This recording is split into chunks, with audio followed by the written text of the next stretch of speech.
The Assembly will hear an address by His Excellency Felix Antoine Tshilombo Tshisekedi, President of the Democratic Republic of the Congo. I request protocol to escort His Excellency.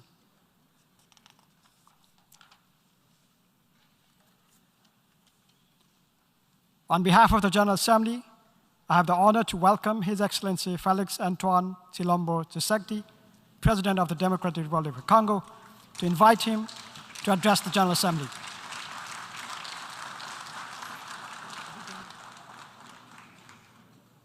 Monsieur le Président de l'Assemblée générale des Nations unies,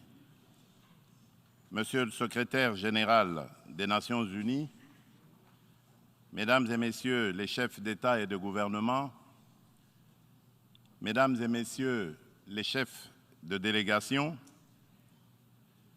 c'est pour moi un grand honneur et un réel plaisir de prendre la parole du haut de cette tribune pour faire entendre la voix de mon pays, la République démocratique du Congo, sur les principales questions qui préoccupent au plus haut point la communauté internationale actuellement. Monsieur le Président, je voudrais néanmoins, avant toute chose, vous féliciter pour votre élection à la présidence de la 77e session ordinaire de l'Assemblée générale des Nations unies. Je suis convaincu que vous donnerez le meilleur de vous-même pour la réussite de cette session et vous garantis tout le soutien de mon pays. Monsieur le Président, les défis majeurs auxquels l'humanité fait face actuellement sont les suivants. La sécurité et la paix pour tous, la maîtrise des changements climatiques,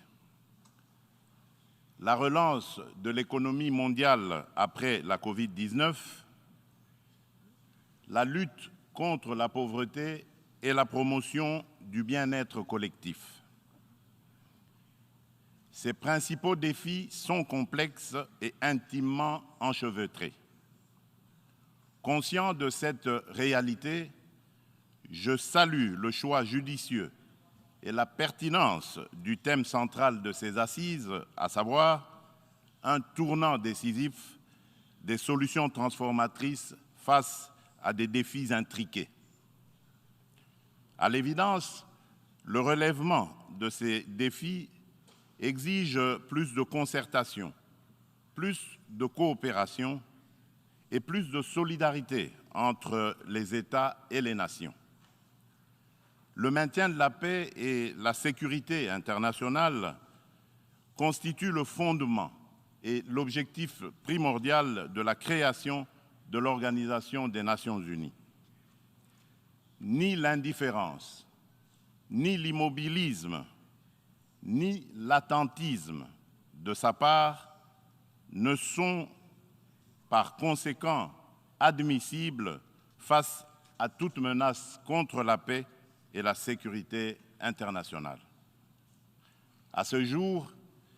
la question de la sécurité et de la paix internationale se cristallise autour de la lutte contre le terrorisme ainsi que l'extinction des foyers de tension en Europe et en Afrique. En effet, le terrorisme n'a épargné aucun continent. Après l'Asie, l'Europe occidentale, l'Amérique du Nord, il se métastase en Afrique, où il a allumé le feu à plusieurs endroits et notre continent en paye un lourd tribut. Au Sahel, à l'Est, à l'Ouest, au centre et au sud de ce continent, les terroristes tuent par des expéditions barbares des populations innocentes et déstabilisent des États au nom de l'intégrisme religieux. Certes, des progrès remarquables ont été accomplis au Moyen-Orient dans la lutte contre ce fléau qui a battu de l'aile.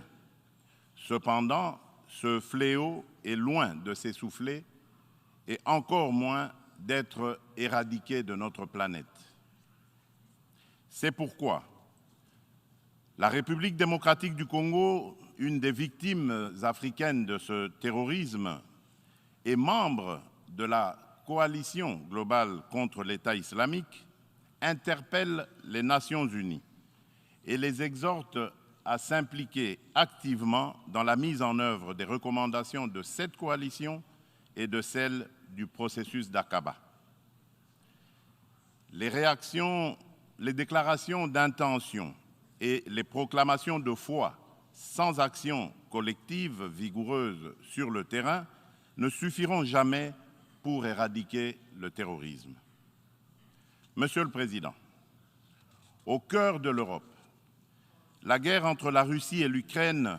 est une plaie béante dont le saignement atteint même l'Afrique lointaine et perturbe le commerce international à cause des dégâts collatéraux importants, notamment en matière d'approvisionnement en produits céréaliers et énergétiques d'origine ukrainienne et russe,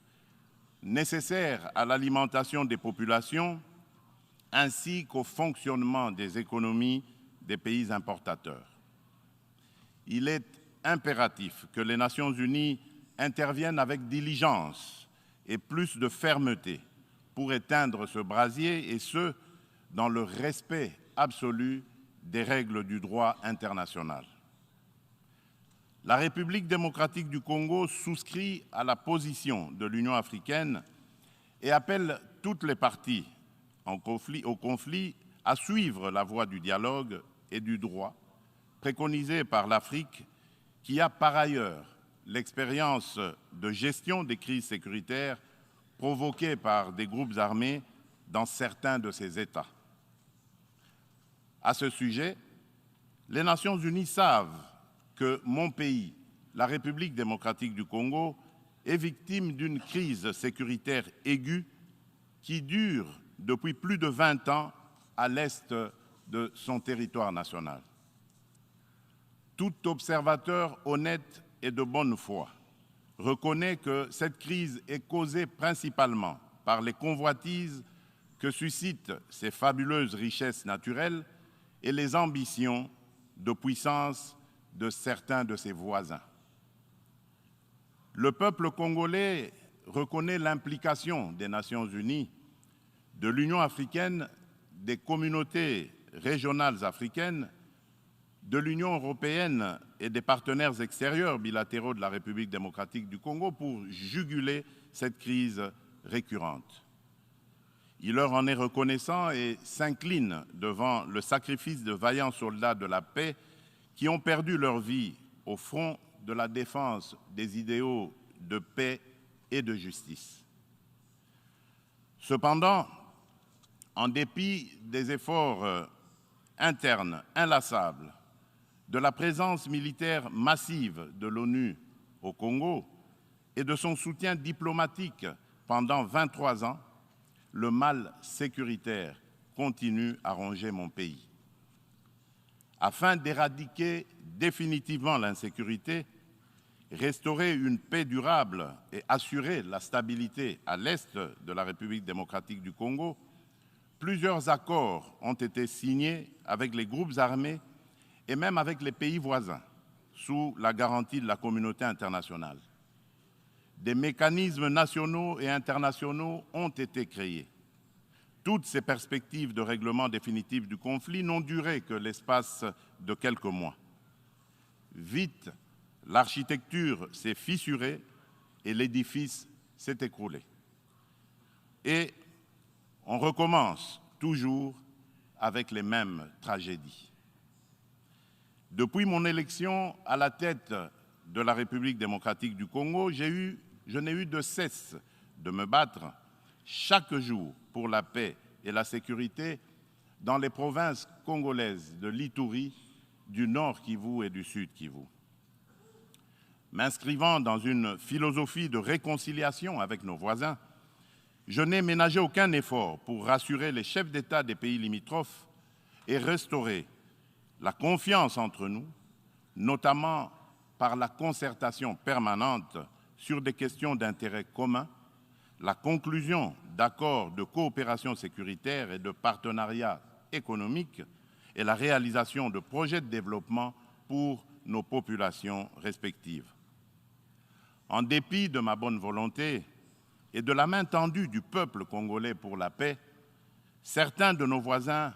n'ont trouvé mieux que de nous remercier par l'agression et le soutien des groupes armés terroristes qui ravagent l'Est de la République démocratique du Congo. C'est le cas actuellement du Rwanda qui,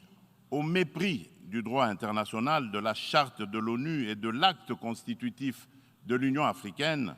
a une fois de plus non seulement agressé en mars dernier la République démocratique du Congo par des incursions directes de ses forces armées, les RDF, mais aussi occupe des localités de la province du Nord Kivu par un groupe armé terroriste interposé, le mouvement du 23 mars, dit M23, auquel il apporte un soutien massif, tant en matériel de guerre qu'en hommes de troupes. Et comme pour défier la communauté internationale, le M23, avec le soutien de l'armée rwandaise, a même abattu un hélicoptère de la MONUSCO et tué 8 casques bleus, commettant ainsi un crime de guerre.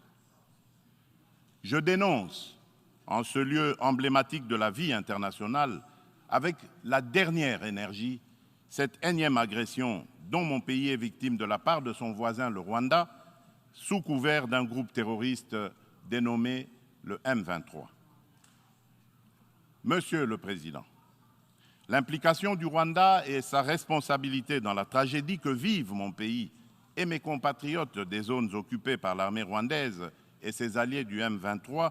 ne sont plus discutables, dès lors que plus d'une fois, aussi bien les groupes d'experts dûment mandatés par l'ONU et le mécanisme conjoint de vérification élargie de la conférence internationale sur la région des Grands Lacs, la CIRGL, que des organisations non gouvernementales humanitaires et des droits de l'homme crédibles les ont établis dans des rapports documentés et objectifs à la limite du scientifique. Au demeurant, pour éclairer la communauté des nations et mettre fin aux sempiternelles dénégations des autorités rwandaises, le gouvernement congolais réitère sa demande au président du Conseil de sécurité de distribuer officiellement aux membres du Conseil le dernier rapport des experts de l'ONU sur la situation sécuritaire à l'est de la République démocratique du Congo et de le faire examiner avec diligence par lui afin d'en tirer toutes les conséquences qui s'imposent sur le plan du droit, de la paix et de la sécurité internationale. Il y va de l'image et de la crédibilité de notre organisation. Procéder autrement serait, d'une part, encourager le Rwanda à poursuivre son agression, ses crimes de guerre et ses crimes contre l'humanité en République démocratique du Congo, et d'autre part, nourrir davantage la suspicion légitime des Congolais sur l'impartialité de l'ONU, ainsi que la complicité de certains de ses membres dans ces crimes. C'est pour mettre fin à cette suspicion et dissiper l'ambiguïté de certaines positions du Conseil de sécurité sur la crise sécuritaire à l'est de la RDC, ambiguïté qui excède la population congolaise et exacerbe la tension entre elle et la mission de l'ONU pour la stabilisation du Congo, la MONUSCO, que le gouvernement de mon pays a demandé la réévaluation du plan de retrait progressif et responsable de cette mission. Cette démarche d'ajustement est exigée par le constat unanime, même au niveau le plus élevé de notre organisation, des faiblesses regrettables de la MONUSCO, ce qui affecte certainement l'efficacité et la légitimité de l'action de l'ONU en République démocratique du Congo. La réévaluation du plan de retrait de la MONUSCO ne peut par conséquent nullement remettre en cause les relations entre mon pays et notre organisation. Quoi qu'il en soit, je réaffirme haut et fort à cette tribune de la plus haute instance internationale de gestion des affaires du monde, la détermination du peuple congolais et de ses dirigeants de défendre toujours, jusqu'au sacrifice suprême, l'intégrité territoriale, l'indépendance et la souveraineté de leur pays, dans le respect, bien sûr, du droit international et des engagements pris au sein des organisations internationales dont il est membre. C'est ici le lieu pour moi de préciser que l'État congolais et la société civile ne permettront jamais à quiconque de tenir le discours de la haine tribale, ethnique et raciale ou xénophobe dans notre pays. La Constitution de la République et les lois congolaises interdisent un tel discours et le sanctionnent sévèrement. Nul ne peut donc prétexter de ce discours imaginaire pour justifier des aventures criminelles au Congo, diviser les Congolais et fragiliser l'unité nationale à laquelle tous mes compatriotes tiennent. La République démocratique du Congo n'est pas et ne sera jamais génocidaire. De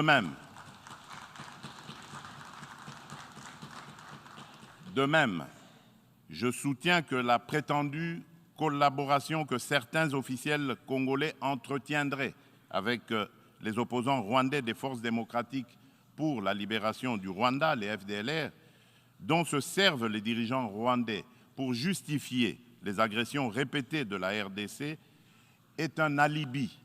qui n'est corroboré par aucun fait avéré sur le terrain.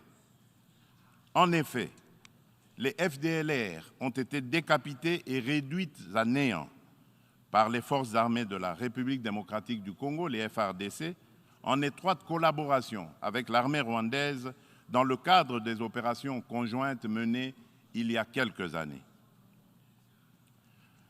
La République démocratique du Congo a en outre rapatrié plusieurs éléments des FDLR et leurs familles. Dès lors, les Congolais se demandent de quel FDLR parle-t-on? Quel est le mètre carré du territoire rwandais occupé par ces fantomatiques FDLR? À quel lieu précis du sol rwandais a-t-on jamais vu un jour un soldat congolais? Quoi qu'il en soit, la République démocratique du Congo reste disponible pour toute action répressive contre tout groupe armé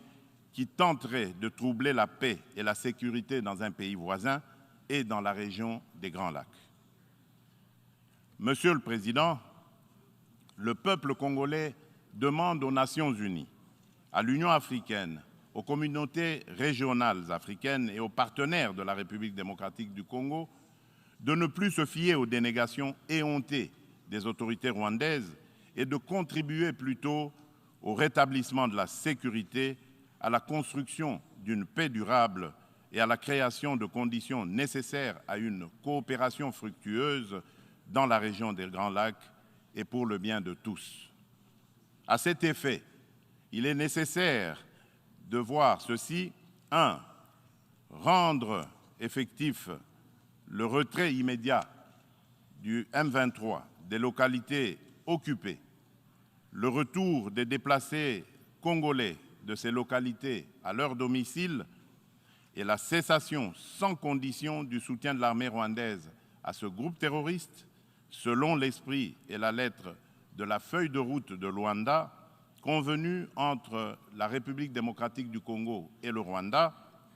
ainsi que des déclarations successives du Conseil de sécurité de l'ONU, du Conseil de paix et de sécurité de l'Union africaine, de la Communauté d'Afrique de l'Est, la CAE, et de la Communauté pour le développement de l'Afrique australe, la SADC. 2. Multiplier les pressions sur le Rwanda et le M23, dont les dirigeants sont du reste sous sanction de l'ONU, et montrer plus de fermeté à leur égard pour qu'ils respectent les positions prises par les organisations internationales précitées. 3. Appuyer la poursuite du processus de paix de Nairobi, les discussions de Luanda entre la République démocratique du Congo et le Rwanda, et le déploiement de la force régionale de l'Afrique de l'Est, dont le statut et les règles d'engagement viennent d'être signés le 8 septembre dernier à Kinshasa, successivement par le gouvernement congolais et le secrétariat général de la CAE, d'une part, et d'autre part, par les FARDC et le commandement de cette force régionale. 4. Encourager le président honoraire du Kenya, le président Uhuru Kenyatta, et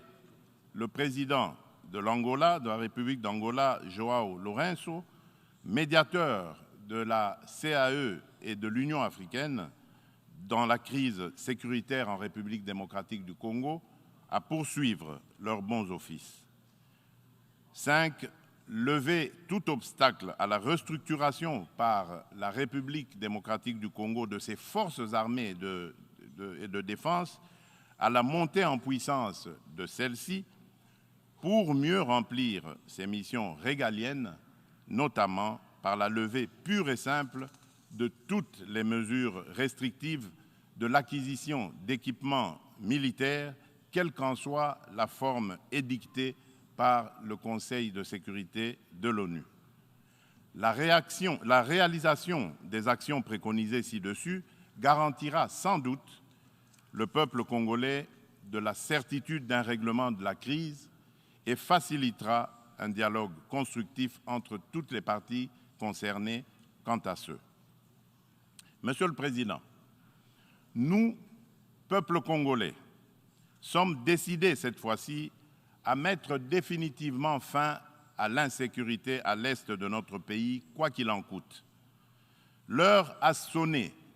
de casser à jamais le cycle infernal de la violence à l'est de la République démocratique du Congo pour stabiliser la région des Grands Lacs afin de tirer le plus grand bénéfice de ses potentialités économiques ainsi que de sa riche biodiversité pour sauver l'humanité face au changement climatique. La gestion de ces changements pose deux problèmes fondamentaux, à savoir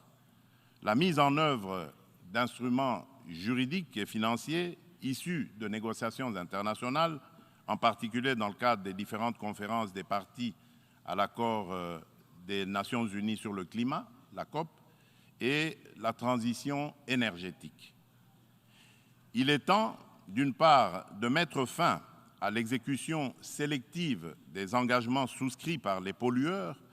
et d'autre part, de compenser au nom de la justice climatique les efforts fournis par les pays moins pollueurs, dont ceux de l'Afrique, pour préserver l'environnement dans l'intérêt de toute notre planète. Quant à la transition énergétique, l'Afrique regorge suffisamment de sources d'énergie renouvelables et de matières premières susceptibles de contribuer à la mobilisation des alternatives crédibles à la double crise énergétique et écologique. De ce point de vue, il est important de relever que la République démocratique du Congo compte parmi les principaux producteurs de minerais stratégiques essentiels à la transition énergétique et à la décarbonisation du secteur des transports, dont notamment le cobalt, le lithium, le nickel ainsi que le manganèse. Mon pays s'est fixé comme objectif de produire proprement les 10 minerais à cette fin. C'est dans cette perspective que la République de Zambie et la République démocratique du Congo ont signé le 29 avril de cette année un accord relatif à la mise en place d'une chaîne de valeur dans le secteur de batteries électriques et des énergies propres. Il va sans dire, au vu de l'importance des investissements que requiert la réalisation d'un tel projet, que l'implication des partenaires est particulièrement indispensable, notamment en termes d'apport en capitaux et en technologies adaptées. En outre, afin de soutenir le programme de transformation verte des économies sur le continent africain et de rencontrer la demande d'énergie croissante dans le monde, mon pays a pris l'option de valoriser son immense potentiel en matière d'énergie renouvelable, dont l'hydroélectricité l'hydroélectricité, le solaire, la géothermie et l'exploitation de ces gisements gaziers. De ce fait, la République démocratique du Congo se présente comme un atout à la réalisation de l'agenda 2063 de l'Union africaine à travers la mise en œuvre du projet Grand Inga, lequel pourrait également s'avérer bénéfique pour une partie de l'Europe et du Moyen-Orient. C'est dans cette perspective qu'elle est heureuse d'abriter les travaux préparatoires de la 27e conférence des parties sur le climat, la pré-COP 27, qui se tiendront à Kinshasa le mois prochain. Monsieur le Président, je saisis cette opportunité pour apporter de la lumière sur le volet environnemental de l'appel d'offres lancé le 28 juillet dernier par mon pays pour l'exploration de ces 27 blocs pétroliers et 3 blocs gaziers, appel qui semble faire inutilement polémique sur la place publique internationale. À ce sujet, il convient de rappeler qu'aucun instrument juridique international pertinent ratifié par la République démocratique du Congo ne lui interdit d'exploiter ses ressources naturelles pour cause de protection de l'environnement ou par crainte de l'aggravation du réchauffement de la planète. Ensuite, l'accord de Paris de 2015 reconnaît aux pays en voie de développement le droit d'émettre le CO2 pour le développement, mais en prenant des précautions pour le climat mondial à travers leur contribution déterminée à l'échelle nationale, la CDN. Ainsi, le gouvernement de la République démocratique du Congo s'est fixé comme objectif d'exploiter, dans le respect des normes environnementales, les ressources naturelles du pays et de les transformer localement pour leur donner de la valeur ajoutée et booster l'économie nationale, notamment par la création des richesses liquides et des emplois afin d'améliorer les conditions de vie des populations congolaises. Des stratégies et mesures adéquates ont été adoptées et prises pour éviter des impacts négatifs sur l'environnement. Elle prévoit, à l'instar d'autres pays d'Afrique et d'Europe qui ont relevé ce défi, l'exercice de contrôles gouvernementaux efficaces.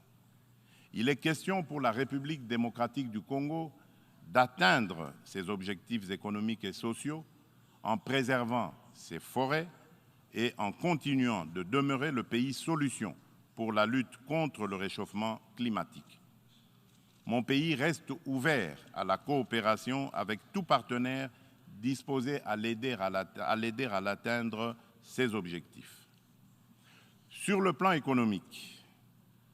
le pari à gagner est celui de donner les chances de redressement aux économies des pays affaiblis par les effets collatéraux des changements climatiques et du coronavirus, afin de promouvoir une croissance économique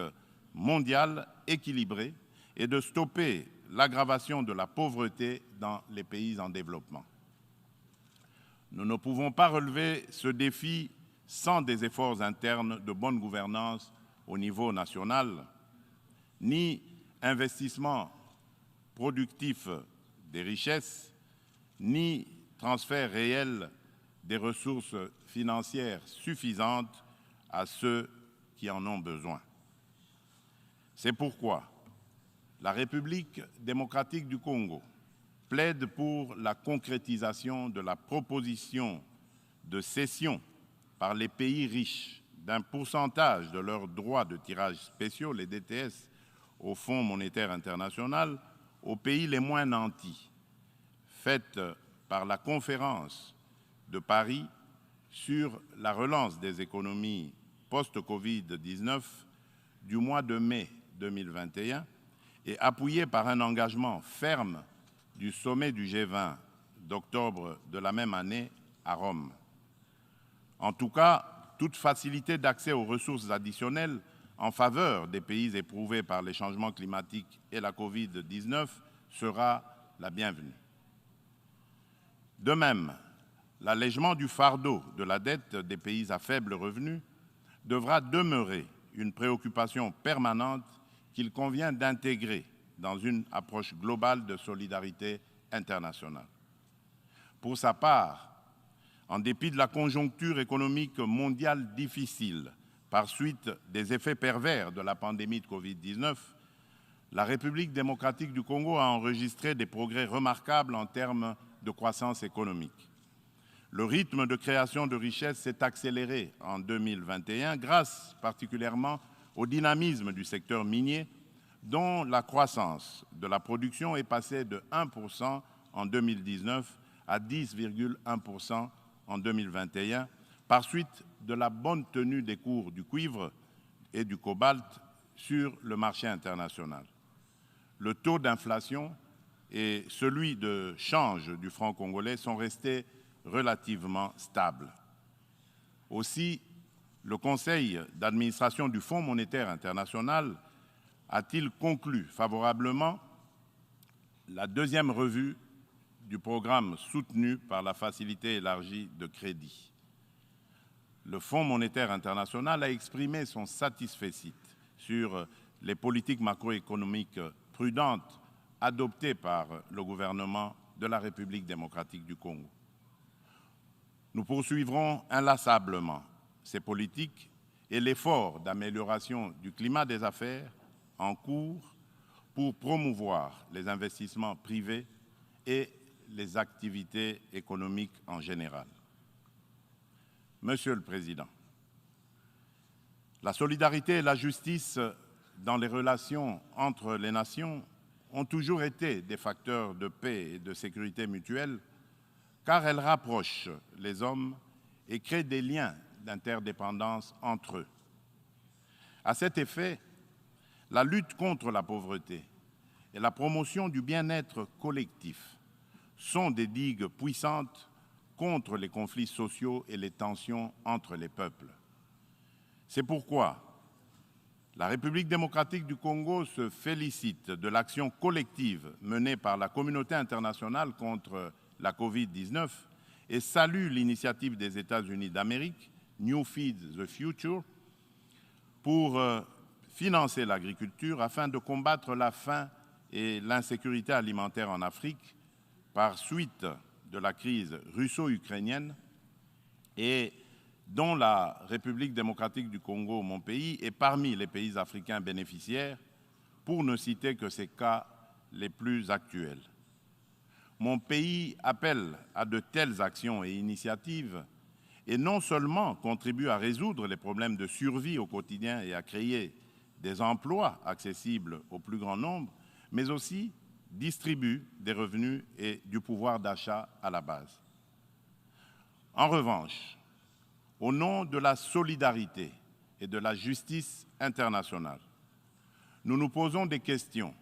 sur le maintien des sanctions contre le peuple du Zimbabwe, des sanctions qui, de plus, datent de l'époque du défunt président Robert Mugabe. Pourquoi notre organisation est-elle si silencieuse et si indifférente à cette injustice, à la limite du crime, contre un peuple innocent? En ma qualité de président en exercice de la Communauté pour le développement de l'Afrique australe, la SADC, je lance un appel pressant aux Nations unies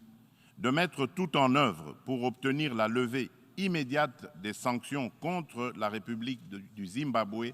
et son peuple.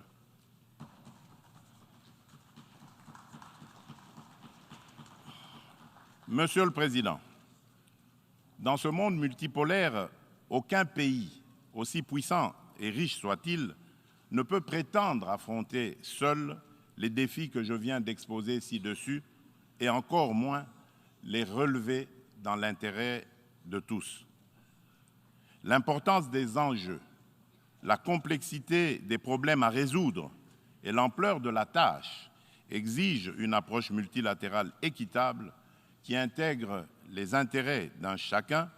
et mutualise les énergies de tous dans le respect réciproque. C'est pourquoi la République démocratique du Congo continue à penser qu'il est indispensable de mieux structurer le multilatéralisme et de l'enrichir dans l'égalité de traitement et de toutes les parties prenantes afin de créer des espaces de dialogue et de coopération dont nous avons besoin pour assurer la paix et la sécurité internationale. C'est cela, l'Organisation des Nations Unies que nous voulons. Pour ce faire, il nous faut accorder le bénéfice de l'urgence à la réforme de l'ONU qui semble actuellement marquer le pas. Dans ce cadre, je me fais le devoir d'insister sur la nécessité de satisfaire la revendication légitime et juste de l'Afrique d'être représentée au sein du Conseil de sécurité de l'ONU par 2 sièges supplémentaires dans la catégorie des membres non permanents et par 2 autres dans celle des membres permanents avec les mêmes droits, y compris celui de veto, les mêmes privilèges et obligations que ceux des membres permanents actuels. C'est une question de justice à rendre à un continent, mieux à un pan entier de l'humanité dont le rôle ne cesse de s'accroître chaque jour davantage dans la conduite des affaires internationales. Nous, Africains, y tenons fermement. Monsieur le Président de l'Assemblée générale des Nations unies, Monsieur le Secrétaire général des Nations unies, Mesdames et Messieurs les chefs d'État et de gouvernement, Mesdames et Messieurs les chefs de délégation, pour terminer, permettez-moi de dire un mot sur la parité hommes-femmes. À ce propos, il y a lieu d'insister sur la nécessité de poursuivre les efforts en cours, tant au niveau international qu'à celui des États, pour créer des espaces d'égalité du genre et des opportunités de liberté et d'action pour la femme. Pour ce faire, l'implication des hommes dans les politiques de promotion du genre s'avère nécessaire parce que, d'une part, l'homme partage la vie avec la femme et, d'autre part, depuis des temps immémoriaux, pour des raisons diverses, l'homme s'est forgé une prééminence sur la femme qui lui confère une influence déterminante sur le destin de cette dernière. Nous devons mettre un terme à cette situation de fait. C'est pourquoi, lors de mon mandat à la tête de l'Union africaine, j'ai initié une rencontre des chefs d'État et de gouvernement de l'organisation continentale sous le thème de Conférence des hommes sur la masculinité positive.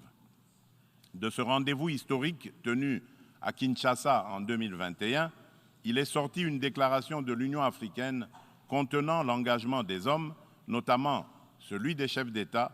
et de gouvernement, de mettre fin aux violences faites aux femmes et aux filles et apporter des réponses appropriées à cette problématique. Cette déclaration constitue une véritable charte de l'Union africaine pour la femme que je m'attelle à matérialiser en ma qualité de champion de l'Union africaine pour la masculinité positive. C'est dans ce cadre que j'ai entrepris de promouvoir davantage la Congolaise qui occupe aujourd'hui de plus en plus l'avant-plan de la gestion des affaires publiques au sein des institutions politiques, judiciaires et administratives de mon pays. Cette politique volontariste devra permettre dans l'avenir un changement radical, non seulement de perception de la femme et de son rôle dans la société,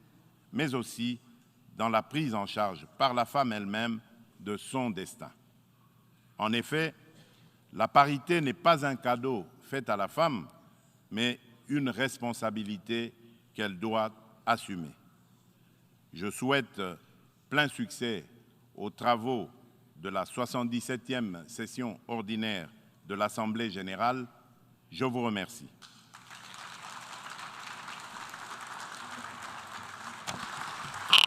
En nombre de la Asamblea, deseo agradecer al presidente de la República Democrática del Congo la declaración que acaba de formular y pido a protocolo que acompañe a su excelencia. La Asamblea escuchará un discurso del excelentísimo señor